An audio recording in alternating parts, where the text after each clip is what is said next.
Bonsoir. Jean-Luc Mélenchon, eh oui, est-ce que la gauche est condamnée à vivre avec Jean-Luc Mélenchon? Il donne des tourments à beaucoup de ses petits camarades. On se posera la question de savoir aussi dans ce club Le Figaro Politique si l'après Macron a commencé, parce que quelques-uns de ses anciens soutiens ont eu quelques propos pas très agréables à son encontre, c'est le moins qu'on puisse dire. Et puis on se posera la question de savoir si le gouvernement, si une cohabitation pour le Front National, pour le Rassemblement National plus exactement, pourrait être une rampe de lancement vers 2027 pour Marine Le Pen. Le club Le Figaro, la dernière édition de la saison, va commencer.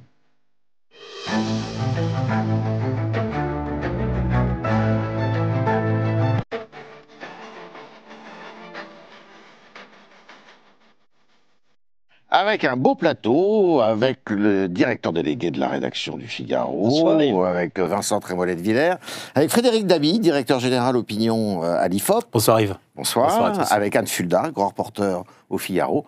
Et nous avons l'honneur d'accueillir aujourd'hui Dominique Régnier, qui est le directeur général aussi de la Fondation pour l'innovation politique. Bonsoir. Alors, messieurs, dames, bonsoir. Jean-Luc Mélenchon, Jean-Luc Mélenchon, il veut s'incruster, il s'incruste, et il est même encouragé à s'incruster par ses adversaires politiques qui lui demandent, mais c'est lui qui doit représenter la gauche dans les débats avant les élections législatives. Comment ça va se passer? Gabriel Attal a demandé à ce qu'il représente la gauche dans les débats, et puis maintenant Jordan Bardella évidemment, a fait la même demande. Je pense que les deux font le même constat, c'est-à-dire que Jean-Luc Mélenchon est le cœur de ce bloc de gauche que l'on appelle le nouveau Front populaire.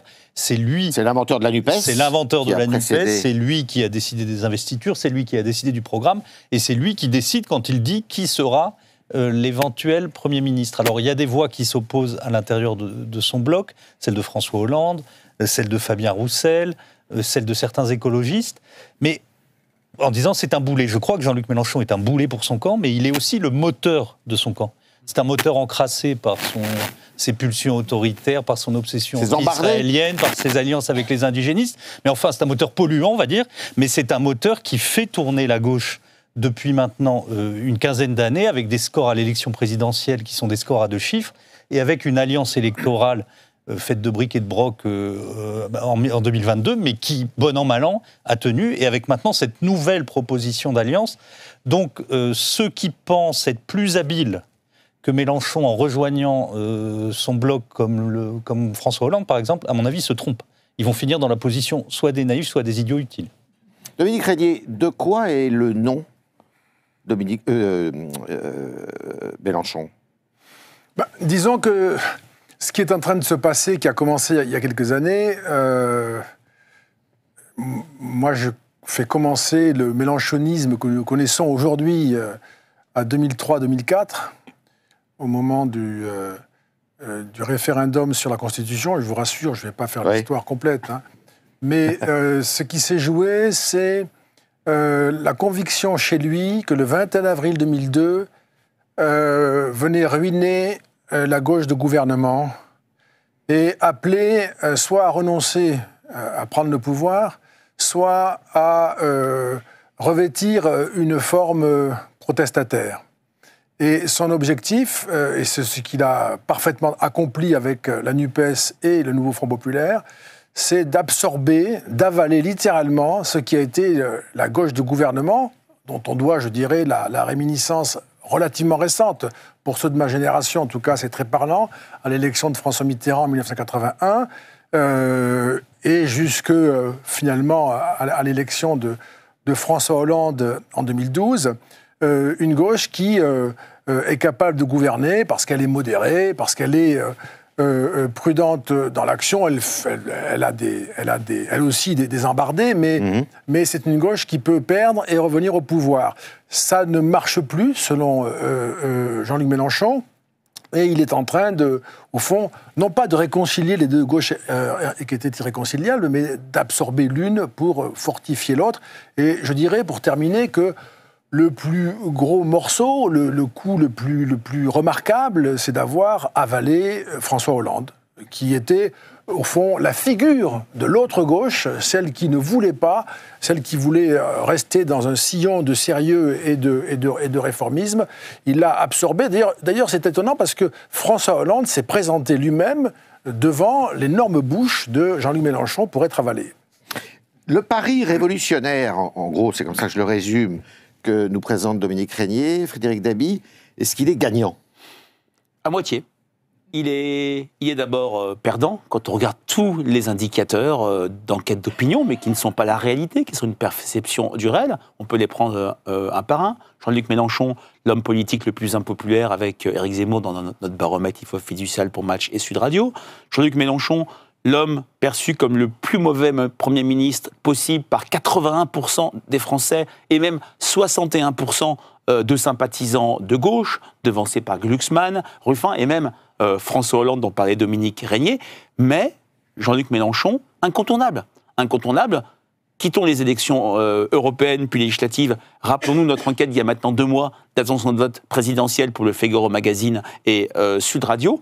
Il est largement premier à gauche. C'est le seul, pour reprendre ce que vous venez de dire, qui dépasse 2 chiffres. Mais je pense que c'est l'homme le plus riche du cimetière. C'est-à-dire qu'il est incapable de gagner au 2e tour.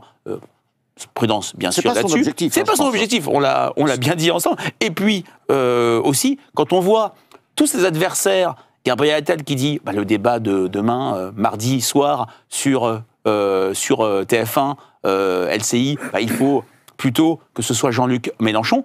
Tous ses adversaires ne parient que sur lui. Et ça me rappelle le même mécanisme d'opinion chez les leaders d'opposition qui présidait à l'époque de Mitterrand-Marchais. J'ai en tête un vieux dessin de Jacques Faisan, qui était le grand caricaturiste du Figaro, où on voit Georges Marchais déguisé en jardinier qui coupe des roses après les législatives de 78, et Giscard d'Estaing lui dit « Ah je compte sur vous pour 1981 ». Donc c'est un peu cette même logique d'un Jean-Luc Mélenchon qui est très poussé en avant par ses adversaires théoriques et plutôt mis à distance avec des ruptures de plus en plus fortes vis-à-vis de François Ruffin, François Hollande, qu'il se taise. Il a repris la même phrase que Gérard Larcher ou d'autres. Anne, il y a chez Jean-Luc Mélenchon, c'est un ténor politique, mais il y a un ressort psychologique aussi. Il y a, dans son attitude, il y a quelque chose qui relève de la psychologie. C'est pas votre avis? Alors, je ne suis pas analyste, mais ce qui est sûr déjà, c'est que je reprends ce qui vient d'être dit, c'est celui qui est aujourd'hui le leader de la gauche, qu'on l'aime, qu'on l'aime pas, quels que soient ses défauts, ils sont nombreux.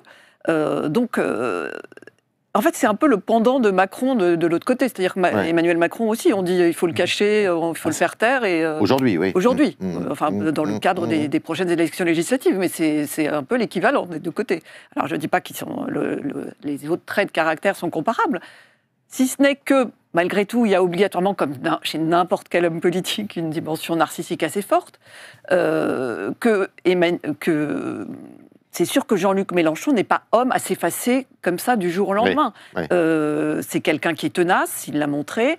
Ce qui serait intéressant de voir, c'est qu'il a dit que la dernière présidentielle était la dernière à laquelle il se présenterait. Est-ce que c'est vraiment vrai? On peut se poser la question. De moins en moins, j'ai l'impression. De moins en moins. Comment arriveront-ils à le débrancher? Et puis aussi, il faut bien dire, je ne réponds pas vraiment sur la psychologie de l'homme, mais la nature a horreur du vide. Et pour l'instant, aucun leader de gauche n'a réussi à s'imposer face à lui. C'est ça. C'est qui aujourd'hui ces concurrents, on va dire, dans le paysage à gauche Selon les règles qui ont été définies, mais qui sont un peu floues, du nouveau Front populaire, il y aurait soit un vote à la fin, s'ils avaient une majorité pour désigner le Premier ministre, soit on prendrait dans la première force en la France insoumise le Premier ministre. Dans les 2 cas, ça finira avec quelqu'un de la France insoumise, soit Jean-Luc Mélenchon, soit François Ruffin, qui apparaît comme modéré par rapport à Jean-Luc Mélenchon. C'est pas la même gauche, mais pas le même discours, qui est quand même quelqu'un qui porte une radicalité dans son discours et avec des formes révolutionnaires qui peuvent apparaître, pour ceux qui ne partagent pas ça, tout à fait préoccupantes. Et puis, je crois que dans le tempérament, la concurrence entre les deux sera gagnée par Mélenchon, qui a une capacité manœuvrière supérieure, qui a une espèce de brutalité de rapport que François Ruffin, pour le moment, ne montre pas, et puis une intériorité qui fait qu'il a quand même... Enfin, c'est des gens qui ont été formés à l'école du lambertisme, il a connu tous les coups du trotskisme, voilà, il sait faire un congrès, il sait... quand vous regardez comment fonctionne la France insoumise, c'est extraordinairement opaque, et c'est d'une verticalité absolue. C'est-à-dire que c'est un autocrate. Il y a le chef, et le reste, c'est une nébuleuse, et ceux qui s'écartent trop du chef, on l'a vu avec Alexis Corbière ou Raquel Garrido ou Daniel Simonet, sont très vite écartés à leur tour. Et que disent les électeurs, que disent, parce que finalement, ils assistent à ce duel, enfin à ces duels à l'intérieur de la gauche, mais on n'a pas l'impression que dans dans les études d'opinion, eh bien, tout cela détourne les électeurs de leur union, là, de ce nouveau Front populaire. Je pense que Frédéric Dabi a des choses à dire à ce sujet. Je voudrais juste revenir un peu sur ce qu'est Mélenchon, parce qu'il y a quelque chose que nous partageons, probablement, enfin, que tout le monde ici a en tête, mais Jean-Luc Mélenchon se caractérise par le fait que, en tout cas, moi, je ne crois pas du tout qu'il pense vraiment à la présidentielle comme nous y pensons de manière ordinaire. Jean-Luc Mélenchon est un authentique révolutionnaire. Ça peut nous étonner, parce qu'au fond, on n'y croit plus beaucoup. Comme si c'était des postures, comme si c'était des phrases. Ma conviction, c'est qu'il est sincère. Il est sincère, c'est son plan. Alors, ça peut prendre quelle forme ? Une crise politique, une crise de régime. Nous n'en sommes pas très loin, c'est pas du tout fantasmagorique. Il n'a pas du tout, mais alors pas du tout envie de se retrouver Premier ministre. Oui. Quelle horreur ! À devoir recevoir des secrétaires d'État, discuter des budgets. C'est pas son genre de beauté. C'est pas du tout son truc. Donc, il n'en est pas question. Et puis, s'il était à Matignon, les choses se compliqueraient, comme tout le monde qui va à Matignon, on le sait maintenant. Donc, son pari, qui est impressionnant et qui dit notre époque aujourd'hui, où nous en sommes, hein, et qui fait que la politique nous passionne, maintenant elle nous inquiète. C'est ça. Son pari, c'est que nous allons déboucher... et il fait tout pour cela, sur une crise de régime, parce qu'il n'y aura pas de majorité ou parce que la majorité sera RN, et qu'à partir de ce moment-là, le 7 juillet au soir, son temps vient. C'est-à-dire, je suis le plus grand opposant au RN, et y compris dans la rue, parce que c'est une méthode caractéristique de la gauche révolutionnaire que d'être dans la rue, même plus dans la rue que dans les urnes, je dirais. Et également, s'il n'y a pas de majorité, eh bien c'est le président doit démissionner. On entend ça déjà du côté du RN, mais il dira évidemment la même chose. Et il est temps maintenant de faire une présidentielle tout de suite. Et à ce moment-là, il se jette avec toutes ses forces dans la bataille. Mais c'est une révolution, ça. Hein, c'est pas une alternance. Et comme vous avez bien décrit son caractère, il a été précisé et rappelé, sa psychologie, l'organisation de son parti. On se pince quand on sait que dans son parti, il n'y a pas d'adhérents. Ouais. Il n'y en a pas. C'est quand même fascinant. Donc c'est l'art du compromis, c'est quand vous le faites avec vous-même. Hein. Ouais. Il n'y a personne, il y a beaucoup de moyens, hein, et beaucoup de leviers très efficaces. Donc il attend, lui, le moment où les méthodes très anciennes, mais très efficaces aussi, il ne faut pas les sous-estimer, lui permettront d'agir pour aller au pouvoir. Alors, Une phrase de Jean-Luc Mélenchon qui concentre tout ce que vous venez de dire, Dominique Régnier. En 2012, Mélenchon a dit « ça se passera entre eux et nous », en évoquant le Rassemblement national. Ouais. Sous-entendu, on sera les meilleurs opposants dans les urnes, et s'il gagnait, on aura une possibilité révolutionnaire. Il peut, il reste encore quelques jours avant le premier tour, mais est-ce que c'est imaginable qu'il puisse rattraper le Rassemblement national ? Au premier tour, ça me paraît difficile au rapport de force, mais clairement, malgré tout ce qui vient d'être dit, et même... les électeurs de gauche mettent ça de côté, il y a une petite dynamique, on peut le dire, pour le nouveau Front populaire. Dans notre holding IFOP fiducial pour le Figaro, LCI et Sud Radio, celui-ci atteint 29,5%. C'est déjà plus que ce qu'avait eu la NUPES en 2022. Ce NFP, c'est une NUPES fortifiée, puisque en 2022... Mais c'est moins que toutes les listes réunies européennes. Oui, puisque... Oui, c'est un petit peu moins, c'était 31,2 de mémoire en France métropolitaine, donc ça doit être 32 en France entière, si je puis dire. En 2022, il y avait 4-5 points de divers gauche. On se souvient de tel ou tel candidate ou candidat, les candidats de Carole Del. Là, on a très peu de divers gauche. On a une gauche unie parce que, malgré tout ce qui vient d'être dit, le carburant des électeurs, c'est la patrie est en danger. c'est le RN est aux portes du pouvoir, il est même dans la porte. Donc, dans ce cadre, ça soude énormément des choses, même si on voit quelques lézardes apparaître. Première lézarde, alors que le RN, c'est clair, c'est Bardella Premier ministre. La majorité, c'est clair, ça sera Gabriel Attal qui a dit « choisissez-moi » aux Français après avoir été nommé en janvier par Emmanuel Macron. Il y a une sorte d'impensé, de non-dit du côté du Front populaire nouveau. Et puis, il y a quand même une deuxième lézarde qu'on voit dans notre rolling quotidien, c'est le fait que les électeurs de Raphaël Glucksmann des élections européennes ne sont que 66-70% à choisir le Front populaire. Ceux-là sont très très gênés. Et ils vont du côté de la majorité de plus en plus. Est-ce que c'est ça qui va permettre de rééquilibrer les choses et de gêner le nouveau Front populaire? Ça sera aussi une des réponses qu'on aura dimanche prochain. Anne, un petit mot. Non, ce que j'ajouterais, parce que quand on dressait un peu le portrait, les atouts, entre guillemets, de Jean-Luc Mélenchon, c'est qu'il a un atout assez incroyable, c'est la parole, c'est la fonction tribunicienne. Aujourd'hui, il n'y a plus aucun leader qui a une telle puissance de parole, il faut bien le dire. Il a un verbe monstrueusement efficace. Alors on a un Emmanuel Macron qui parle énormément, il parle tellement qu'on ne retient pas grand-chose, mais il a un pouvoir de parole qui est extrêmement important. Même alors si on essaye de le faire taire en ce moment, mais ça fait partie des spécificités du personnage, qu'il faut prendre en compte et qui participe à cette puissance, à cette force d'influence qu'il conserve. Avec des références historiques. Oui, avec des références historiques. Si vous faites l'effort, parce que c'en est un de regarder ces petites réunions publiques, il en a fait énormément, à 200-300, et qui étaient diffusées, donc on pouvait les regarder. Il s'adresse à son public comme si son public participait à un moment historique et révolutionnaire. Et notamment, il s'adresse très souvent à la conscience des gens qui l'écoutent. Et donc, il les emporte, en fait, dans quelque chose... Oui, un côté gourou, en fait. Oui, qui leur donne l'impression de se dépasser, de participer à un mouvement de l'histoire. Et c'est vrai qu'aujourd'hui, il est le seul à avoir cette puissance dans l'éloquence. Et juste pour aller dans le prolongement de ce que disait Anne Fulda, il y a un côté, et de Vincent Trogneux, il y a un côté gourou, effectivement, parce qu'à la différence d'Emmanuel Macron, dont la parole est abondante, mais confrontée au réel. C'est ça. Donc c'est une parole difficile. Jean-Luc Mélenchon parle sans avoir à rendre des comptes sur l'efficacité de sa parole.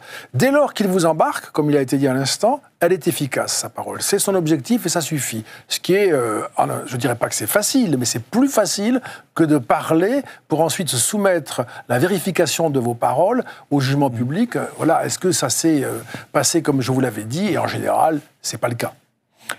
Alors, puisqu'on parle du président de la République, eh bien, le président de la République, on ne peut pas dire qu'il soit en odeur de sainteté, ni dans les urnes, ni indirectement, ni dans son camp, puisqu'il y a eu des phrases, alors qu'on ne peut plus... on peut plus les diffuser aujourd'hui pour des histoires de temps de parole, mais il y a eu des phrases très dures de son Premier ministre, de son ancien Premier ministre Édouard Philippe, qui dit qu'il a tué carrément la majorité présidentielle, le macronisme, et puis également de Bruno Le Maire, qui lui a plutôt parlé des cloportes, c'est-à-dire de tous ceux qui entourent le président de la République. Anne, l'après-Macron a commencé, là, de toute manière. Ça sera une cohabitation, si d'aventure il gagne l'élection législative. Dès sa réélection, cela dit. D'ailleurs, je pense que beaucoup de journalistes ont rapporté qu'à l'époque, il y a eu une petite baisse de tension, un petit passage à vide, probablement parce qu'il a pris conscience des difficultés qui s'ouvraient à lui, devant lui, et qu'il savait bien que c'est le début de la fin, que désormais, autour de lui, il n'aurait que des gens voulant sa place. Et donc, oui, l'après-Macron a commencé, oui, avec ce que vous avez énoncé. Aujourd'hui, y compris ceux de son propre camp ne s'en cachent plus. Après, déjà, attendons de voir le résultat de l'élection. Et lui, j'imagine que dans sa psychologie, il se dit que s'il y a une cohabitation, il pourra prendre à nouveau le dessus par sa force manœuvrière, son intelligence, etc. Donc on verra. C'est vrai qu'on ne sait jamais comment se passe une cohabitation. J'en ai connu quelques-unes comme journaliste politique. Évidemment, tout dépendra du Premier ministre qui sera en face de lui. Mais je pense qu'il dans sa tête, dans sa psychologie, il se dit « j'ai encore cette fenêtre qui me permettra de me refaire », entre guillemets, ne serait-ce que pour le regard de l'histoire, parce qu'évidemment, il ne peut pas être réélu puisqu'il ne peut pas se représenter. J'invite d'ailleurs les téléspectateurs à regarder, à écouter votre podcast sur la cohabitation de 1997 que vous avez évidemment évoqué, raconté et vu en direct à l'époque. Vous vouliez ajouter quelque chose? Oui, par rapport à Emmanuel Macron, effectivement, même les Français commencent à basculer dans l'après-Macron. On a publié l'enquête IFOP JDD mensuel hier. Ouais. C'est le plus ancien sondage de la Ve République. Alors, le fait qu'il ait perdu 5 points, ce n'est pas anodin. Qu'il soit minoritaire dans toutes les catégories. Il recule dans les catégories où il était le plus fort. Les personnes âgées, notamment. Moins de 10 à 12 points. Concomitamment, à un moment où, on l'a dit ici, aux élections européennes, il s'est passé quelque chose d'historique. Le RN-FN est arrivé en tête chez les retraités. Ça n'était absolument jamais arrivé. Il perd dans son socle électoral. Quand on compare, parce qu'on parlait de 97, Jacques Chirac, c'était pas si mal engagé que ça. Les indices IFOP JDD de mai 97, il avait gagné 8 points. Il était à 39%. Alors ça s'est mal fini, mais ça n'a pas été une défaite humiliante. Et il y avait un camp du RPR et de l'UDF qui était extrêmement uni. Quelques paroles sur un doute sur Alain Juppé très impopulaire, mais ça n'allait pas plus loin que ça. C'était pas non plus le même système médiatique. Et moi, j'ai été frappé par le verbatim. Cette enquête permet aux Français de s'exprimer sur les raisons de satisfaction et du mécontentement. Tout tourne autour de cette dissolution que les gens n'ont pas compris, que les gens ont trouvé dangereuse. Ça va amener le RN au pouvoir. Pour certains, ça va amener la gauche extrême et ses mesures économiques. Ça fait passer le président de la République pour quelqu'un d'irresponsable? Oui, de manière très forte. Et il a perdu quelque chose qui était majeur pour lui depuis 2017, la logique de distinction. C'est-à-dire les propos de Français qui commençaient par « c'est le seul qui ». Ah, c'est le seul qui peut parler à Poutine, c'est le seul qui peut tenir un discours très structuré, c'est le seul qui peut nous représenter. Ça, c'est complètement fini. C'est quand même... Il faut méditer ça parce que moi, je ne rencontre que des personnes qui me demandent pourquoi il a fait ça. Oui. Et à chacune des personnes, je réponds invariablement « je ne sais pas ». Je n'arrive pas du tout à comprendre. Hein. Donc, c'est pas une formule pour... voilà. Et pour tout le monde, et c'est comme ça, c'est la réalité politique et historique, c'est le chef de l'État, c'est le garant de nos institutions, de la stabilité du pays. Et il fait quelque chose qu'on ne comprend pas, et qui nous jette dans le trouble, qui nous déstabilise, qui met en difficulté un Premier ministre qui est plutôt populaire, lui, qui fait tout ce qu'il peut dans une situation épouvantable, et qui s'en sort aux yeux de l'opinion, mais Frédéric est peut-être... sans doute plus informé que moi là-dessus, qui s'en sort, je trouve, mieux. Ah oui, bien sûr, complètement. Et donc, on a cette situation étrange où, par rapport à 97, c'est pas la peine de sacrifier le Premier ministre. Les Français voudraient le garder. Et celui qui a prononcé la dissolution, les Français ne comprennent pas pourquoi il a pris cette décision. Et dans une époque comme aujourd'hui, historiquement très, très dangereuse, chacun le sait, chacun le ressent, plus ou moins confusément, parce qu'on est plus ou moins intéressé par tout cela, mais enfin on le ressent, que les choses ne vont pas bien, en quelque sorte, c'était la dernière chose à faire. Et il n'a pas, la comparaison avec 97 est intéressante, il n'a pas, comme Chirac en 97, des forces politiques qui le soutiennent, des élus locaux, une machine de guerre. Il a perdu, mais il a une machine. Et en cas de défaite, en 97, il n'était peut-être pas envisagé, il y a quand même une opposition responsable, qu'on peut ne pas aimer si on est de droite, mais qui va faire le boulot, qui va gouverner normalement et qui rendra les clés quand ça ne marchera pas en 2002. Là, pour les Français, c'est une situation épouvantable parce que on nous dit, on verra ce que disent les électeurs, mais les sondeurs font ce qu'ils peuvent et ils s'en sont très bien sortis pendant les européennes. Et en tout cas, les intentions de vote sont aujourd'hui très claires dans la structuration, je dirais, de ce trio d'arrivée. Les Français ont le sentiment qu'ils vont se retrouver au second tour avec ceux contre quoi on les avait mis en garde et ceux contre quoi ils avaient voté à 2 reprises Emmanuel Macron au second tour. Et c'est lui qui nous replonge dans cette situation, et sans ressources alternatives, il n'y a rien derrière. Donc c'est peu dire qu'ils sont dans le grand désarroi, et c'est compréhensible. Et je termine là-dessus. Ma question, moi, c'est comment ce désarroi, qui est une forme de colère froide, de colère discrète, de colère retenue, pour ne pas ajouter au chaos, comment ce désarroi va sortir de la machine politique électorale? Ça va devenir quoi comme type de passion, comme mouvement? Ça, grande question. Finalement, Emmanuel Macron, élu, il avait à peine 40 ans. Il n'en a pas tellement plus aujourd'hui, il a 7 ans de plus, mais enfin, il a 45 ans, ce qui est quand même très jeune pour un président de la République. Les Français, ce qu'ils lui reprochent, c'est pas tellement sa politique, c'est de se comporter comme un enfant. Alors, je ne sais pas si j'irai jusque-là, mais...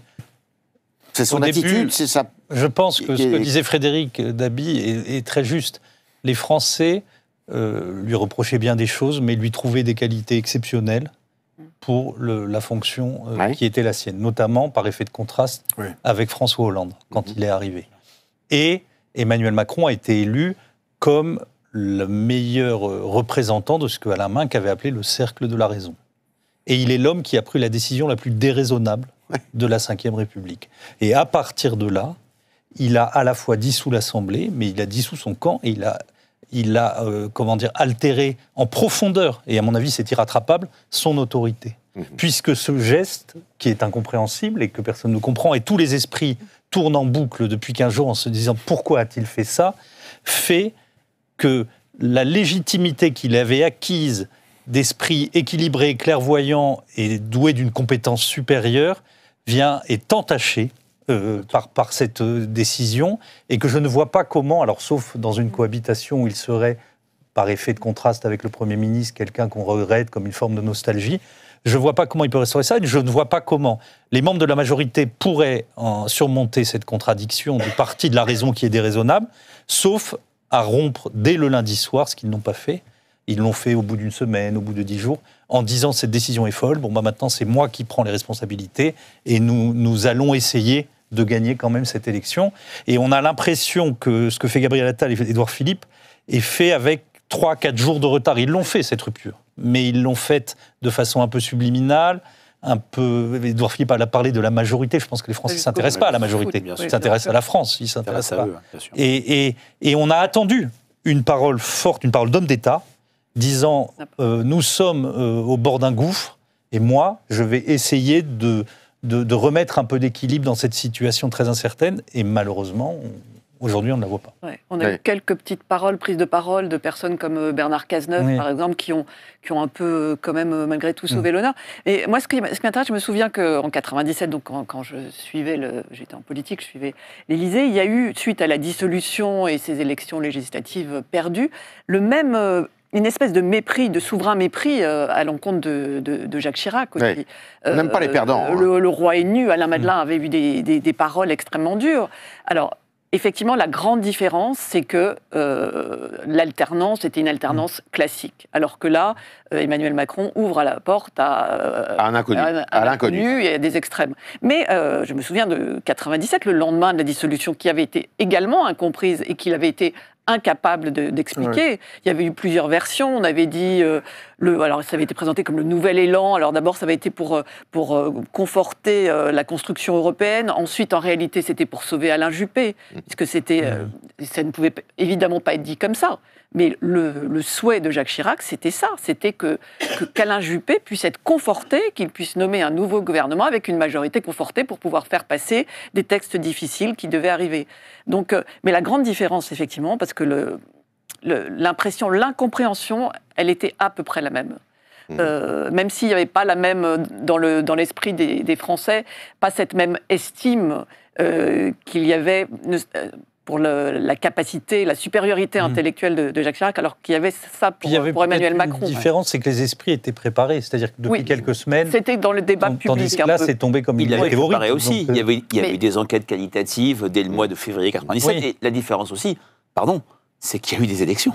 Il y a eu des élections européennes. C'est ça que les Français nous disent dans cette enquête pour le JDD. Il n'y a pas de logique. Ils disent, mais nous sommes prononcés clairement sur les élections européennes. Pourquoi remettre ça sanction, et clairement, 46% des Français qui ont voté aux élections européennes l'ont dit que c'était pour sanctionner la politique d'Emmanuel Macron. C'était clairement un vote sanction encore plus fort que pour la gauche aux européennes de 2014. Donc c'est ça l'incompréhension. Et c'est vrai que la phrase de François Mitterrand, je cherche à comprendre, devant le cercueil de Pierre Bergois, les Français n'ont toujours pas compris, et surtout, il y a vous l'avez très bien dit, Dominique, il y a ce saut dans l'inconnu, et les mots chaos, incertitude, que va-t-on devenir ? On a des régulièrement. On a des mots extrêmement forts que j'ai rarement vus dans une période politique et électorale. Et la crainte aussi d'éprouver la honte. Oui. Oui. Parce que nous allons vers les JO. On le sait tous. On le sait tous.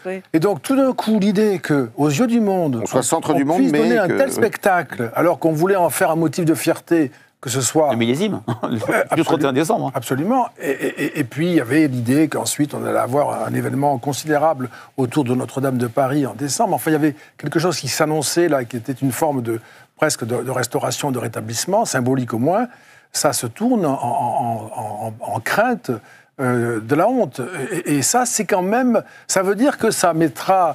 Il faudra du temps pour que l'esprit public soit perméable à un discours du président qui essaierait de revenir sur tout ce qui s'est passé. Alors, à l'issue de ces élections législatives, il y a évidemment tous les scénarios sont évoqués. Une des hypothèses peut-être la moins improbable, on va dire, c'est qu'il y ait une cohabitation avec le Rassemblement national, avec Jordan Bardella qui deviendrait Premier ministre. Et à ce moment-là, est-ce que cette cohabitation serait un tremplin pour 2027 pour Madame Le Pen, alors qu'on sait d'expérience que quand un camp occupe Matignon, après, il grille un peu ses chances pour l'élection présidentielle.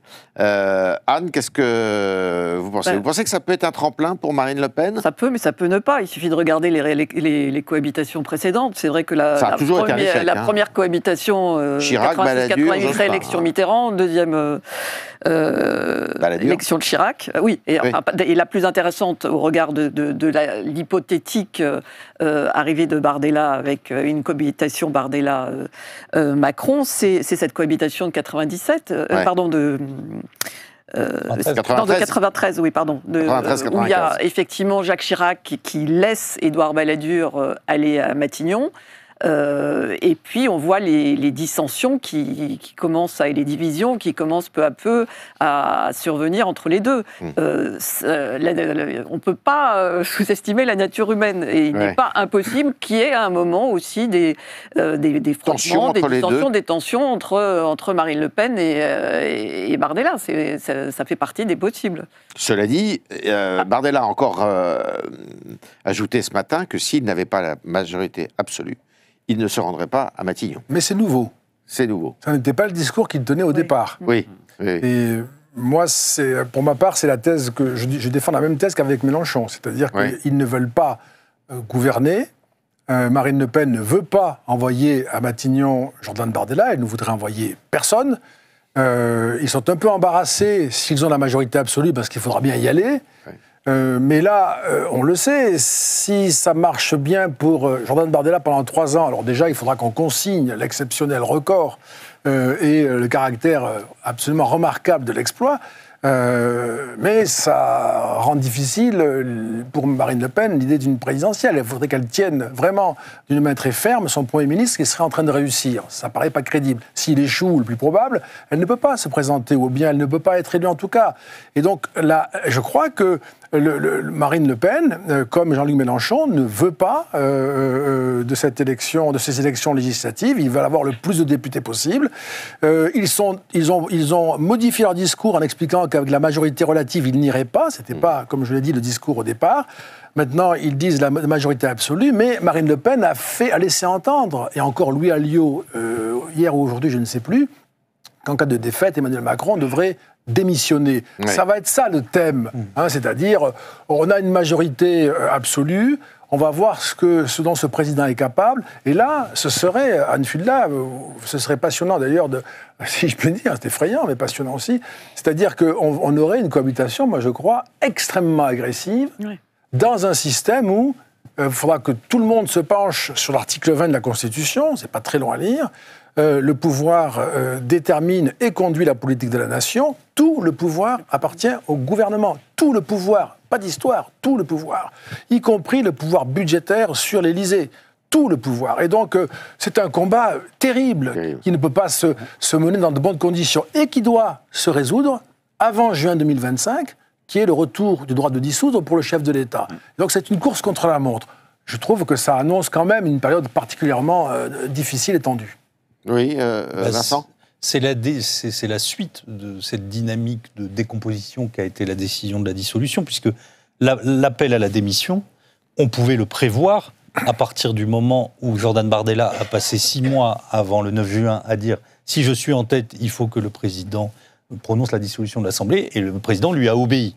Donc il y a beaucoup de gens autour d'Emmanuel Macron qui lui ont dit « fais attention, si tu dis ça, on va te dire la même chose pour la démission ». Bon, le chef de l'État a répondu en préalable. Ensuite, moi je suis un peu comme Anne, c'est un tel saut dans l'inconnu si jamais le Rassemblement national avait une majorité absolue, qu'on a du mal à imaginer comment les choses se passeraient. Si on regarde les exemples à l'étranger, il y a des exemples, le plus célèbre c'est celui de Giorgia Meloni, où il y a une forme de modération sur les sujets économiques et de politique internationale, de telle sorte à ne pas heurter les équilibres du vieux continent, et un discours un peu plus ferme sur l'immigration et la sécurité. Si Jordan Bardella arrivait à tenir cet équilibre, peut-être qu'il arriverait à intégrer cette force politique nouvelle dans les forces plus normalisées qu'elle ne l'est aujourd'hui. Mais encore une fois, ce sont des suppositions, et pour le moment, le corpus doctrinal du Rassemblement national n'est pas celui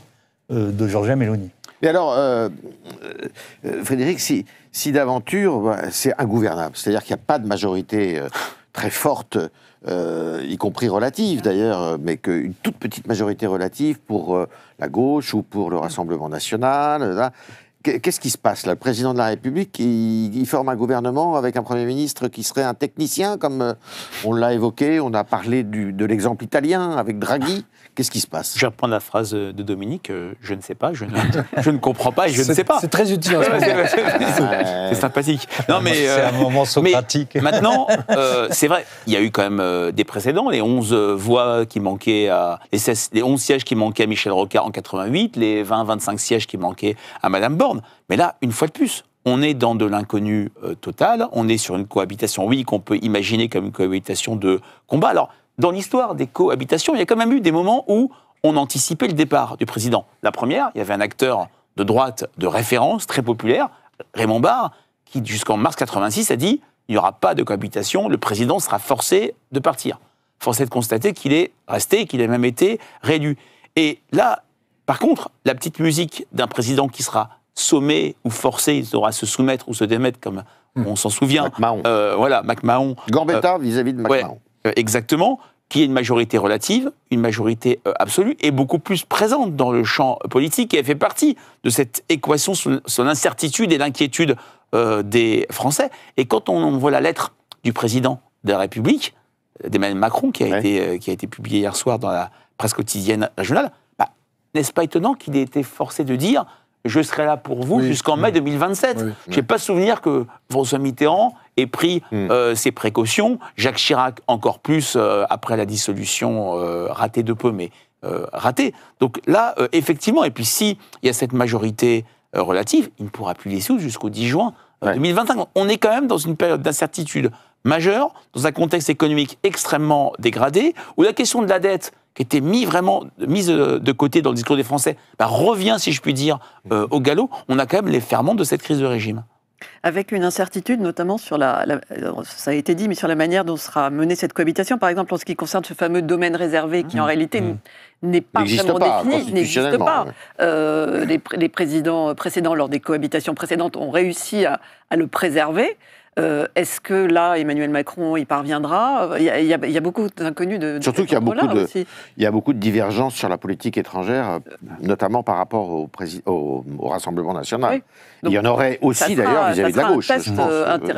Oui, peut-être encore plus. Peut-être on peut ajouter un élément, ce que disait Vincent tout à l'heure, la ménonisation possible, il ne faut pas oublier que pour la première fois dans l'histoire du Parlement européen, la majorité des députés, 52% selon mon décompte, sont des députés de droite. Oui. Et que si de tous les populistes de droite, je faisais un groupe, qui n'existe pas, mais si je faisais un groupe fictif, il serait aussi important que le PPE.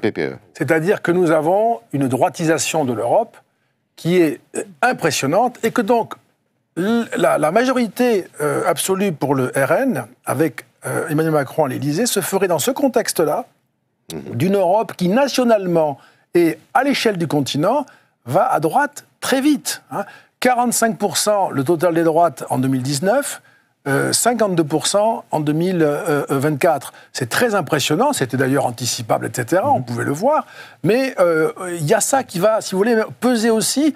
Il peut y avoir un effet de modération du RN, mais dans une Europe qui est en train plutôt de durcir son discours, son approche. Oui. Alors, encore un mot sur Non, simplement, la dissolution a été un catalyseur, un moyen d'accélérer de façon inouïe des choses qui, quand même, ont été montrées par Frédéric Badabi, par Dominique Régnier, qui sont une espèce de mouvement de tectonique des plaques dans toute l'Europe, avec une révolte des classes moyennes qui vont vers les propositions politiques de protestation de droite. C'est quand même un phénomène et là, la décision d'Emmanuel Macron a fait que ce phénomène a accéléré en 15 jours, ce qui aurait pu se passer en 2 ou 3 ans. C'est quand même impressionnant, ça c'est dans l'enquête, le rolling de l'IFOP qui est paru hier, de voir, quand on regarde, c'est passionnant et c'est impressionnant. La France insoumise, enfin le Front populaire, fait 20% chez les ouvriers, le RN fait 62%, les diplômés du supérieur sont 41% chez la France insoumise, et 17% au Rassemblement national. Donc, quand on a ces données fondamentales, on voit bien que c'est un mouvement qui, d'une certaine manière, est irrésistible. Sociologiquement, politiquement, historiquement, c'est un bouleversement incroyable. On appelle Front populaire aujourd'hui l'organisation des classes moyennes classes moyennes supérieures de la métropole et surdiplômées. Tout à fait. Alors, l'heure est maintenant de passer à nos coups de cœur, coups de griffe. Anne, vous voulez commencer ? Coup de griffe ? Alors, un coup de griffe. Coup de griffe, un peu ce climat général et l'absence de sens de responsabilité, de sens de l'État, de nos dirigeants que je trouve assez effrayante. Inquiétant. C'est vraiment un peu, on revit un peu la trahison des clercs. Quand on voit François Hollande, des personnes comme François Hollande, qui a été président de la République, qui accepte de cautionner, enfin d'être sous la même bannière que LFI, qui a été quand même assez loin dans un antisémitisme presque affiché, revendiqué, avec cette tribune ahurissante là dans le monde. Alors c'est pas LFI, voilà. Oui, ou avec. Ah oui, il y a deux antisémitismes. Ils excluent. Il y a un antisémitisme contextualisé, populiste et électoraliste face à ça, c'est le bon et il y a le mauvais. Voilà. C'est comme dans et l'autre qui est fondamental. Voilà. Donc je trouve que, c'est hallucinant. Je n'en reviens pas. En fait, voilà. Je dois dire que les bras m'en tombent. Je partage le coup de griffe d'Anne Fulda parce que c'était le mien, cette tribune qui a été publiée dans Le Monde samedi et qui est proprement hallucinant. Il faut dire que c'est l'œuvre d'un historien et d'un avocat. Et d'un avocat, oui. Ils se sont mis à deux, effectivement. Ils se sont mis à deux, à mon avis. C'est un universitaire qui est co-auteur. Un universitaire qui aurait écrit le même texte en essayant de contextualiser l'antisémitisme du Rassemblement national aurait tenu 24 heures. Il aurait perdu son poste, il aurait été rejeté, mais de manière définitive. Il n'aurait jamais pu se dépêtrer d'une telle affaire qui aurait poursuivi jusqu'à ses ancêtres, jusqu'à ses descendants. Les ancêtres, c'est peut-être trop. On sait jamais. Mais c'est tout à fait étonnant parce que il est possible. Moi, je suis universitaire, ça ne cesse de m'étonner. Il est possible d'écrire cela dans le monde sans craindre quoi que ce soit. Et on a vu pendant des années à quel point toute écriture était surveillée, tout mot était interprété, tout lapsus était saisi, etc. Donc il y a une asymétrie complète. Bien sûr. Coup de... Alors le coup de cœur, c'est en tout cas l'estime pour Jérôme Gage qui sauve l'honneur. Qui lui a été victime justement de cet antisémitisme. Député sortant, mais qui ne dénonce pas que ça, parce qu'effectivement ça serait un peu de dire voilà j'ai été... il dénonce aussi la brutalité qu'il y a eu, ces espèces de purges, les méthodes au sein de LFI, et qui donc a décidé de se présenter. Il a été investi par le PS, mais en refusant la bannière de il n'est pas à l'intérieur du Front populaire. Voilà. Et d'ailleurs, évidemment, en face de lui, sa suppléante se présente au nom du nouveau Front populaire. Alors que la majorité présidentielle ne présente personne contre lui. Voilà, alors que la majorité présidentielle, c'est vrai. Mais bon, il a un réflexe qui est tout à son honneur, je trouve. Et il pourrait faire partie d'un arc républicain si, d'aventure, la majorité sauvait sa peau. Ce qui paraît un peu improbable. Dominique, Coup de griffe, coup de cœur. Moi, je savais pas, je connaissais pas l'exercice. Ah, pardon. Non, mais ce sera un coup de cœur. Oui. Comme je suis pas candidat à une élection, je ne serai pas taxé de démagogie. Moi, je suis très impressionné par la France, par les Français. C'est-à-dire dans un moment comme celui-là où, en effet, les élites politiques, les gouvernants font défaut. Pas tous, bien sûr, on l'a dit, mais quand même... créer un problème dont il était possible de se passer, je trouve que les Français se tiennent bien, je trouve qu'ils tiennent leur position, ils font face à leurs difficultés quotidiennes, à leurs obligations familiales, etc. Et que, pour le moment, en fait, le pays tient grâce à eux. J'espère que ça va durer, parce que c'est quand cette espèce d'effort sur soi va cesser que nous verrons l'autre face d'un pays comme le nôtre confronté à des grandes crises. Nous en avons, sinon l'habitude, du moins l'histoire en tête. Et nous sommes un pays capable de très, très grandes agitations quand les choses vont mal. Oui, donc il faut espérer que nous garderons ainsi le sens de la retenue. Et ce sens de la retenue, à quelques semaines des Jeux Olympiques, qui vont effectivement nous mettre sous les lumières du monde, mais aussi qui expose le pays à des risques énormes, notamment des risques de sécurité. Et quand il y aura un exécutif qui sera peut-être pas très fort, ça sera compliqué. Ça sera très compliqué. Oui, sans doute. Alors, coup de griffe ou coup de cœur? Coup de griffe pour l'équipe pédagogique d'un collège Saint-Étienne de Queens. Je ne sais plus où est-ce que ça se trouve. Dans l'Ain. Je crois que c'est dans l'Ain. Non, je me trompe. C'est dans le... C'est quoi, sur le lycée Badinter? C'est dans l'Hérault. C'est dans l'Hérault. C'est dans l'Hérault, pardon, excusez-moi. Près de Montpellier. Et c'est le Dauphiné Libéré qui a... Voilà, c'est ça. Où une équipe pédagogique a refusé que le collège s'appelle Robert Badinter. Ouais. Parce que les élèves ne le connaissent pas. Et parce qu'on a craint, et attention au rire, qu'il y ait une confusion avec une célèbre marque Inter de grande distribution. Heureusement que Robert Badinter n'est pas là, si je puis dire, qu'il se retournerait dans sa tombe. Sa femme est toujours là. Sa femme est toujours là. Et j'imagine, pauvre Elisabeth, sa réaction. Alors, bon, tant de lâcheté. Ouais. Si peu de collèges ou lycées Samuel Paty, rien sur Dominique Bernard pour le moment. Et, pardon, moi j'ai un respect énorme pour les enseignants et une passion de l'enseignement quand de temps en temps je peux le faire, mais c'est le travail de l'équipe pédagogique, des professeurs d'histoire, de français, d'éducation civique, d'expliquer pourquoi le lycée ou le collège, se serait appelé Robert Badinter, l'abolition de la peine de mort, l'histoire de la déportation via son père, la dépénalisation de l'homosexualité en 82, l'amélioration de la vie dans les prisons malgré tout, toute une série de choses. Et voilà, on est face à ces petits cailloux de lâcheté qui font qu'au final, on en est là où on est. Et ce collège ne s'appellera pas Robert Badinter. Vous avez noté la préférence des enseignants. Ils voulaient plutôt un nom qui évoque l'environnement. Oui. Collège Coquelicot ou je ne sais quoi. Ou Greta Thunberg. C'est très intéressant parce que... René Dumont, ce qui aurait été très respectable, par exemple, René Dumont, mais c'est dommage. Sauver la planète a pris le pas sur sauver l'humanité. Ouais. Moi, ça me frappe beaucoup, ça. Nous en sommes là maintenant, et comme on comprend que l'humanité est gênante, puisqu'elle empêche cette planète de fleurir librement comme elle le voudrait, nous sommes en trop. C'est ce que j'ai compris de cette affaire. Ouais. Alors, coup de cœur. Mon coup de cœur, Dominique a fait un coup de cœur sur les Français. Moi, je ferai un coup de cœur qui n'est pas démagogique, je vous promets, sur les candidats. Tous ces 4000 candidats aux législatives. Il y a 4000 candidats. Oui, 4066 Il y en a de moins mémoire. que... beaucoup moins qu'en 2022. Ouais, c'est ça. Il y avait 7-8 candidats par circonscription. On est entre 5 et 6. Parce qu'ils ont été secoués par cette dissolution. Ils ont dû aller voir leurs banquiers, lancer des choses, imprimer. Et puis aller sur le terrain, convaincre des Français déboussolés, sidérés.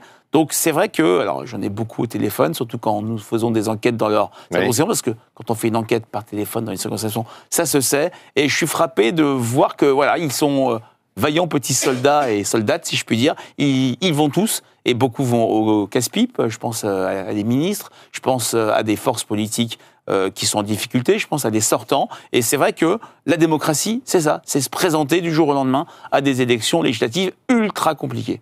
Alors, je rappelle que comme pour les élections européennes, l'IFOP, donc votre institut, travaille avec Sud Radio, Le Figaro et LCI, et que tous les jours, nous avons un sondage qui s'appelle un rolling, qui consiste à prendre la température de l'opinion par tiers sur un panel que vous avez préétabli et défini. Et donc, en ce moment, demain matin, vous aurez, dès ce soir sur Internet, d'ailleurs. Le rolling que nous avions pour les élections européennes, qui s'était pas trompé, et qui s'est révélé absolument juste dans les résultats.